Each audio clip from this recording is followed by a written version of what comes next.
Bitcoin had a phenomenal run in 2023 and expectations for 2024 are very, very high.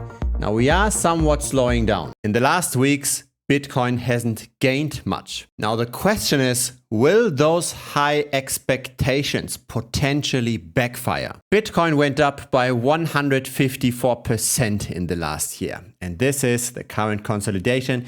We're getting pretty close to the best back-tested moving averages. If you're following this channel for a while, you know that I backtest moving averages, trying to find out, are we currently in a bull market or in a bear market? When should we potentially take profits? Currently, we are still very much above those moving averages, so times tend to be, at least statistically speaking, bullish. Now here's the potential danger.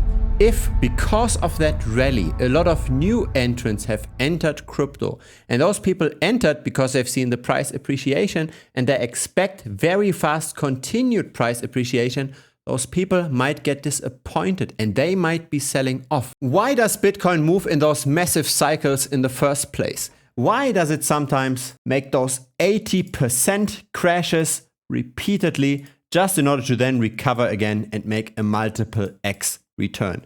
Why do those things actually happen? Where does the volatility come from? I think the fundamental reason is capital movements from long-term holders to short-term holders. So what's happening is that long-term holders simply continue to dollar cost average into Bitcoin, right? They believe in Bitcoin as a savings vehicle and the price appreciates because of that DCAing. What then happens is with the appreciating price, new people enter the space because as Bitcoin appreciates, more people are watching crypto YouTube channels, more people hear about crypto in traditional media, and so simply just new people enter.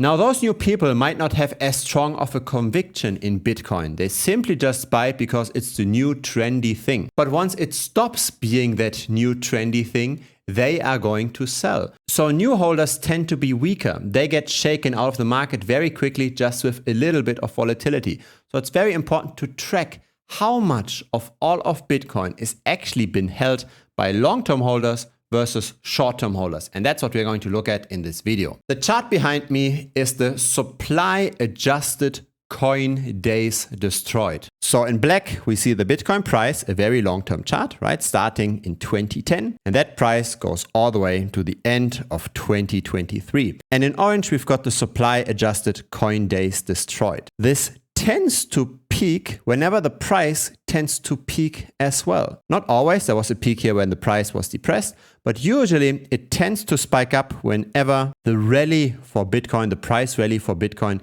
tends to slow down, when the bull run tends to turn around. Now we are looking here at an on-chain indicator. We are looking at all of the crypto wallets that hold Bitcoin and we check for how long have they held Bitcoin. If you're holding, for example, 10 Bitcoin in your wallet and you held this for say 1 year and then you're selling all of those Bitcoin off after 1 year, then you have destroyed 3,650 value days. In other words, if you're holding a lot of Bitcoin and you haven't moved this for a long time, and then suddenly after a long time you decide to actually sell, you decide to actually move your Bitcoin, then those value days destroyed metrics go up. So it's a very nice measure for what do the long-term holders actually do. If people that usually do not sell suddenly start selling because the price is rising, then those Bitcoin will move to people that just recently went in, right? And again, the people that just recently went in because the price recently rose, they might be selling once they see a little bit of a price dip. It's not a perfect measure to time the top, but it's a relatively good measure to at least be careful, to at least take some chips off the table if we are shooting up here. The main problem with crypto YouTube is conflict of interest. Too many YouTubers shill garbage, promote garbage, and fill up their pockets in the background.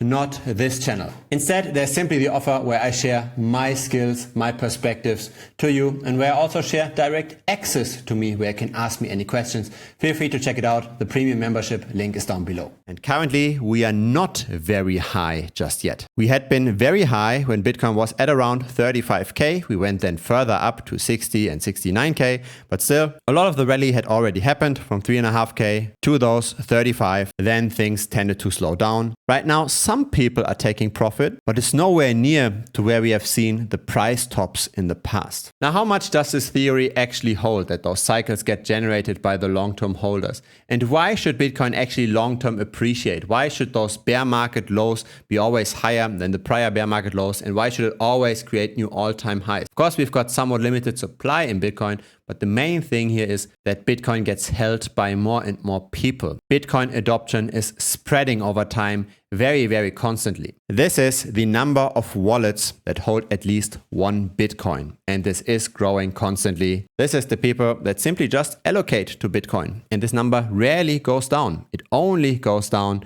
when the long-term holders tend to sell. But still, if you just look at the number of addresses, that drop is maybe 5 to 10%. But the price then can drop by 70–80%. And the reason for that is, of course, liquidity. You don't need to move a lot of Bitcoin to depress the price a lot. Here's the same chart for addresses that hold at least 0.1 Bitcoin, growing even at a faster rate. Here's another metric that we don't have in traditional finance that we have only in the cryptocurrency market. And that's looking at what percentage of all of supply hasn't moved for X months or X years. What we're seeing over here is the Bitcoin that hasn't moved for at least 1 year. Whenever this is pretty high, the Bitcoin supply tends to be very, very tight, and we see a subsequent price rally. Then a lot of those people sell off, right? They take profit. Then the supply is being held by the people that are more short-term minded. And then a little bit of a dip can really create a new bear market. Something very similar happened during the bull run of 2020. The wallets that held at least for 1 year tended to sell off. They stopped selling at some point. The rally stopped. And now we are again at a new high, which would indicate that the price can rally from here again. Bitcoin supply is very tight. We can modify this chart as well. We can look at the Bitcoin that hasn't moved for the last 5 to 7 years. This barely goes down. So a lot of that Bitcoin might even be lost. So should we be worried that this rally is already over? I don't think so. Of course, there can be bumps in the road. Of course, there's a lot of altcoin speculation happening as well right now. So it's not that surprising that Bitcoin dominance had a bit of a dip. But I think all of crypto is likely going to continue to rise in the next year. Will 2024 even be better than 2023, what most people believe?